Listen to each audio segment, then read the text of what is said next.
Hi guys! So 2017 is about to draw to a close, and I thought now would be a good time to show you all of the planners that have worked for me this year, that I started the year using and I'm still using now at the end of it.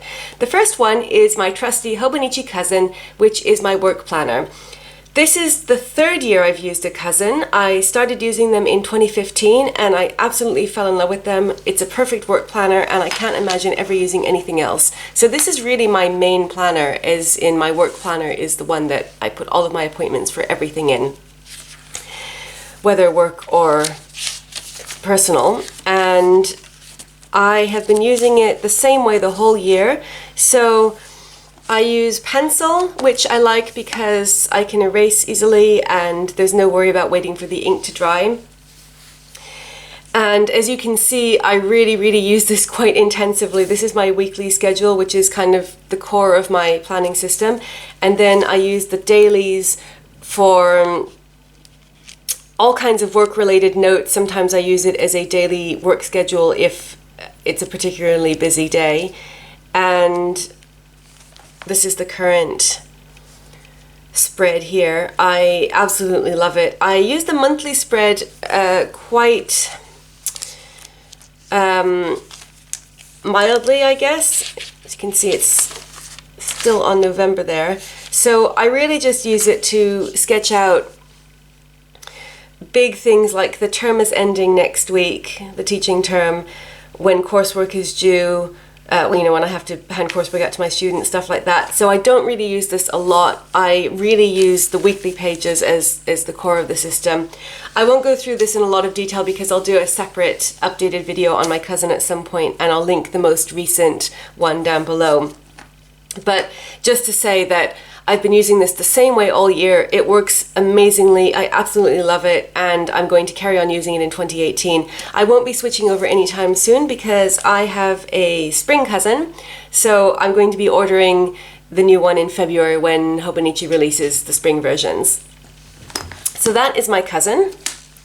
Then next, I have my Hobonichi Weeks, which has been my personal planner. So this is my second Hobonichi Weeks. I first started using one as a personal planner in 2016, and this is the Daydream Weeks, which I really loved. At first I was a little bit unsure about it because it was a lot more pastel-y than I would usually go for, but I just absolutely fell in love with it over the course of the year. So my personal planner is used for everything that's not work-related. So at the beginning of the year, and this carried on until I would say August, I used this for all of my non-work related appointments and events. So things like doctor's appointments, protests and demonstrations, which I've been to a few of recently, meetings with friends, anything like that, I would put on this side, and then I would put to-dos on this side, and I would divide them up by day. So I wouldn't actually draw a line. I did that last year, but this year I haven't been drawing lines. I've just tried to eyeball it and say any to-dos for Monday will go here and any to-dos for Tuesday will go here. So I used it like that for the first half of the year. And then when One Book July came, I had something of a crisis of confidence with my weeks, and I actually stopped using it for a few weeks, and I missed it. And when I came back to it, I started using it a bit differently. I experimented a little bit trying to use it just as a gratitude journal and for recording vitamins, and that didn't really take. And so then I started using it again just as a kind of catch-all. So not writing down appointments anymore, because my feeling was, and One Book July was probably the catalyst for this, that I was reduplicating things a bit between my work planner and my personal planner, because I would write appointments down in both. I wouldn't write work appointments in here, but I would write down, say, doctor's appointments, I would write in both, because I needed to know when my appointments were in my work planner, because obviously I wouldn't want to double book anything, and because they were not work related, I was writing them down in here too. And I decided that I didn't want to have to write the same thing down twice. Anytime it felt inefficient. So I stopped using this for appointments and just started using it randomly for shopping lists, not worrying about which days, or keeping the days matched up. using this sometimes for expenses. Just basically, if this was the only planner that was to hand when anything came up, I would use it for whatever that was, because I always had this with me. So I was using it quite a lot for shopping lists and also for to-do lists, and I really liked that. And then I ended up kind of drifting back to how I'd originally been using it earlier in the year, which was appointments and to-dos on the left, and then, appointments and events on the left, and then to-dos on the right. So it actually ended up towards the end of the year being more like what it was at the beginning of the year, but I was using it quite a bit more freely. So I would use it, say, just for extra notes. Sometimes if I ran out of space on the right side for to-dos, I would let the to-dos drift over onto the left. So I guess just similarly to here, but a bit more relaxed and not worrying about putting the appointments here. I've been trying to put all the appointments in the cousins so that there's no reduplication. So it's really just been to-dos and shopping lists and anything else that comes to mind. Sometimes expenses, sometimes gratitude if those dedicated planners haven't been to hand. So that is my Hobonichi weeks, and I have continued with the new weeks for 2018, which I've already started, and I'll do an updated setup video about that soon. Next up, we have my Leuchtturm Pretty Planner. So this is an A5 Leuchtturm horizontal planner, week on 2 pages. And I started using this at the beginning of 2017 because I wanted to have a dedicated pretty planner that I could use for all of the amazing Mambi Value Pack stickers, which I became addicted to. And I wasn't using stickers in my weeks or in my cousins, so I wanted to have somewhere that was dedicated especially to them. So for the Pretty Planner, I basically just decided that this would be an overview of my week, work and personal combined, so that I could just get the maximum value out of the stickers, really. So I would not put anything in any detail. This is just a fun planner. It's not like I actually needed this because all of the essential information has been in my cousin and my weeks. And that's something that's been true of my planner system for quite a while. So this is really just an extra. I didn't need it, but I really wanted to be able to use the stickers, and it has worked very well for the whole of the year. I absolutely love it. So as you can see, at the beginning I was just using the stickers randomly, as in I wasn't worrying about color coordinating or themes or anything like that. Then as it went on, I started to try to experiment with themes. So this was a black and white theme, black and white and gold, most of it, and then I had a rainbedical theme, a blue one, a pink one, purple and gold, and I did that for quite a few months. I really like this green one, and that was fun because it made it a little bit more of a challenge trying to find the right sticker that would fit in with that particular week. And then at some point I decided to go back to just crazy colorful spreads, not worrying about matching up the colors, and I really liked that as well. And I continued with that, I would say, for the second half of the year. At some point, I think it was around the time when I stopped using the weeks, I decided that I would start using this as my personal planner because I was feeling like it was redundant having this and also having the weeks. If you know me, you know I love multiple planners, but I also like to have a clear distinction between them. So I don't really like to have information reduplicated among multiple planners. I like to have each one used for a specific purpose that doesn't overlap with anything else. So it was bothering me that this and my personal planner and my work planner were reduplication to some extent. The work planner there wasn't a lot of reduplication with my work planner because in here I would just put the very most basic things, like if I was in the university for the day I would write that down, but I wouldn't actually put in work tasks so much. So that didn't bother me. It was more the overlap with the personal planner that bothered me. And so for a few weeks, I tried just using this as my personal planner, not using the weeks. And then as you saw, I missed the weeks. It's also a lot more portable. I wasn't going to schlep this around with me. It's A5, and with all of the stickers in it, it became quite bulky. So I wasn't going to carry that around in addition to my A5 work planner. So around the time when I started using the weeks again, you can see that there's some blank spreads in here.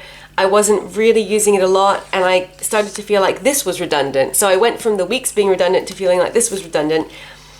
And so then I decided just to use it as almost like a memory keeper. So I was putting the stickers down in advance, and then more often than not, I would forget to use this during the week, especially because I just became so busy with work that I would often go back and fill this in after the fact, which is very, very unlike me. Normally, I'm all about planning and not at all about tracking or memory keeping after the fact.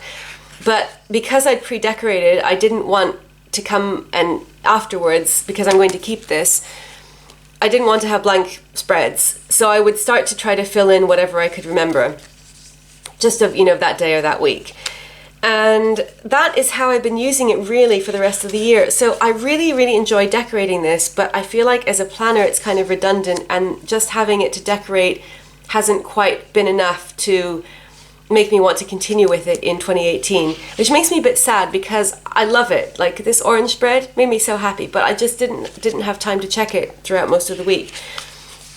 So as it stands, I've only got a few weeks left. It's already been decorated, so I'm going to use it. I've already started pre-filling it in because I didn't want to have another situation where I had blank weeks.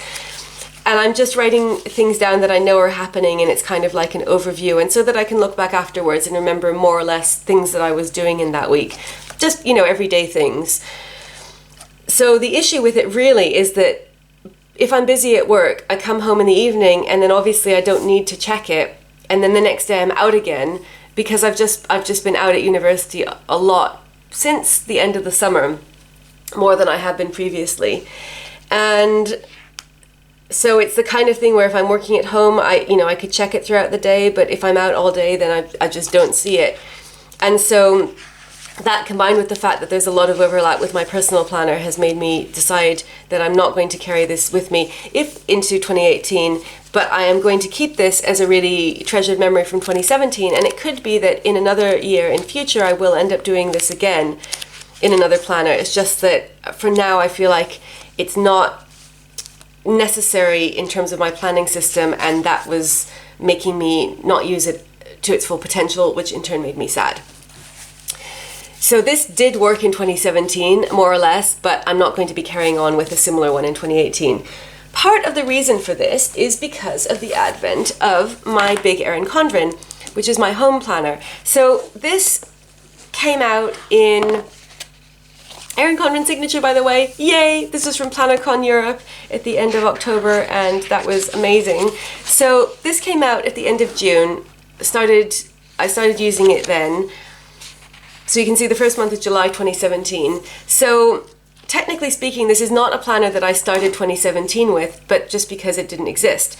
So I decided to include it in this lineup because I started using it when it first came out and have been using it consistently ever since, and it's been 6 months, so I think that's pretty good, especially for such a planner addict as myself.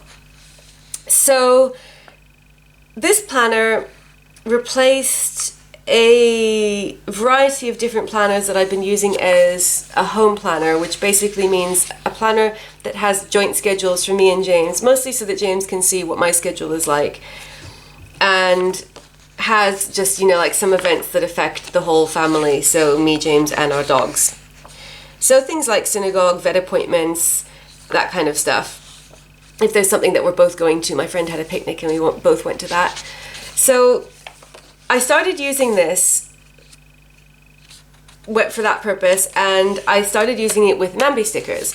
And this is why there's a kind of important overlap with the demise of this pretty planner, because I feel like because I've been decorating this with stickers, it fills the same slot as my pretty planner, but because it has a different purpose, it's a home planner, it doesn't feel redundant in my head, because I would need a home planner anyway, even if I wasn't using this pretty planner. So it cuts two carrots with one knife, as we say. It fills the slot of pretty planner, and I get to use all the Mambi stickers that I would use in this, but it also has a practical purpose in that we need to have a home planner. We've had a home planner since 2015, since I first got into planner addiction seriously. So it kind of ticks that box as well, and that's what I've been using it for. So again, it doesn't have any detailed information that isn't in another planner. As I said, everything in my life is either in my cousin or my weeks, but I will put in things that are important to both of us to know. So the monthly spread, at first, the first month I really used it quite intensively. I put in everything that was going on that month. As you can see, it's quite busy. And then I realized I think this was when I started to get extremely busy with work, and I just couldn't keep it up. And so I would just put in things that were recurring every month. I tried to experiment like that. And then some weeks it was really quite underused because I was just out all the time, and you know, kind of didn't really have time to put into it. But you can here you can see it sort of got back to being, you know, quite used. And this is a white space planner in contrast to this one where I just tried to fill every space. I quite enjoy this one having a little bit of blank space as well, so I think that it looks nice. I quite like the aesthetic of it. Sometimes it's busier than others, but I don't mind if there are some blank spaces. And I think that makes it easier to see what's going on as well. So it's really quite basic, I guess, this planner. So this is when our dogs are staying with the dog sitter. This was PlannerCon Europe, yay. And here I just tried putting in my days when I was at work. So you can see it's kind of a mix of everything, but it's mostly just when we're, you know, when we're out, when we're at work, if there's something particularly that's happening, like my friend came to stay the night, James went to Comic-Con, stuff like that. And it really, really works well. It stays out on the table, it's open so that we can both see it, and it just is happy and inspiring, and I'm definitely going to continue with it into 2018. It's an 18-month planner, so it actually runs until December 2018, so there's quite a ways to go. But having put this much time into it and having all of these happy spreads to look back over, I'm definitely going to continue with this. So this was a big success. Now, following on from that, I have the small version as well. This is the horizontal small, well, the small ones are all horizontal, hardback Erin Condren. And I started using this at the same time. When it came out in July 2017, as an expenses tracker. So I had been using a Happy Planner, a mini Happy Planner before, and I felt like the discs were being underutilized, as in I didn't need to switch pages around, and I always gravitate towards bound planners, so I ended up trying this because I love the design. And it really is perfect as an expenses tracker. So here I just circled my paydays. I think that it's a very minimalist layout, which I think is perfect for an expenses tracker because it doesn't have a lot of extra information. I don't really need anything other than this. It just has the yearly view, and then it goes straight into this vision board kind of spread, which I am using just to write down some nice positive messages about finances. And then I've been using the monthly spread as a bank account tracker. So I am supposed to check my bank balance, so as you see I have become extremely remiss in doing this, and I think that this shows a tension between what I want from a planner and then what is actually practical. So because I don't carry this around with me all the time, often I think of checking my bank balance when I don't have this. This is on my shelf, on my planner shelf, so it's technically reasonably easily accessible, but unless I happen to be right there, you know, like on the sofa next to it, I'll just think, oh, I'll do that later. So this is the perfect place where my weeks should come in, really, because I could just write it down in my weeks and then transfer it to here later. But often I think, oh, well, I should really put in the expenses tracker, and then I don't. So that's quite bad. And then I put all of my expenses in here. And again, I have to remember I have to wait until I come home. So often if I'm out, I will just not do it. And so this is kind of like half working. I would say it's working in that I have used it since it came out, and you know, it's been like 6 months, but there are definitely gaps. I haven't used it as consistently as I really should. For the first couple of months I did, but again, it all coincides with when I started to become really busy. So for example, when I was first using it in July, I would write down all my expenses, and then I would have a little code, so I would indicate unnecessary expenses, like basically planner expenses and other fun stuff, food, and then, you know, other essentials. And then at the end I would do a total here. It's just perfect for this because it's got the 7 days and it's lined, so it's just great for expenses because it's got about, you know, the right amount of space per day. I would do it, add up the totals, and then kind of like work out how much I'd spent on food and how much I'd spent on essentials and how much I'd spent on fun stuff, and I just stopped doing that because it was I couldn't handle it. I've just been so busy at work. I haven't been able to really keep on top of anything else. And so it's kind of like, it's half successful because it's worked, it's perfect for this purpose, I want to continue using it, but I just haven't used it as religiously as I would like to. So that's that. But it's an 18-month planner, so it's going to run until the end of 2018, and I'm going to keep using it going into the new year. Then we have an interesting case. This is my A6 Hobonichi. So I bought this at the beginning of the year thinking that it would be a daily planner, and I would just use it like this to write down my to-dos for the day in chronological order, a whole big list, including mundane stuff like make a cup of tea and eat breakfast, just so that I could see everything I had to do and be able to tick it off, because you know how satisfying it is to tick the box, cross things off the list. And I was using it like that for most of the first part of the year. I would say there were a few blank pages, because the point of a daily planner is that I think most of us don't need one every day. So for me, if I'm out, I don't take this with me. I just use my work planner, because if I'm out all day, it's because I'm out at work. And if it's a day when, like say Saturday, which is my day off, I don't need it then. So I might use it just in the evening, but it might stay blank. If I'm away, so there were, a time when I went to visit a colleague and I was away in America, I didn't use it then, I didn't take it with me. So this was, I guess my main issue was that I felt like there was something of a problem having a daily planner that was dated, because on days when I didn't use it, it was a waste of paper. I didn't want to go back and then use this day for something different. And it was just sitting there mocking me. So it's not anyone's fault. It's just the way that a daily planner works, I think. Unless you need a daily planner every day, you're just going to end up with blank pages if it's dated, and that kind of bothered me. So in April, I started using this monthly dashboard as a vision board, which worked well. And at some point, I started using the checkboxes at the top for highlights of the day, which I didn't keep doing for that long. I think I was using this, I had a different gratitude book at this point, and I can't remember what it was for the beginning of the year. So I've always had a gratitude book, but it was something that did not last, that didn't survive the year. And I would do a video on planners that didn't work for me in 2017, except that I have given them all away. I took them with me to PlannerCon Europe, and thankfully they were adopted by good homes, so I don't have them with me. At some point I was thinking of getting rid of the expenses book. I wanted to consolidate a bit. So the Happy Planner that I was using for my expenses, I tried switching over and using with this, because I was thinking I should make the most out of this planner. I'm not making the most out of it. Because for example, for a daily planner, I don't need the monthly spread, so I wasn't using that.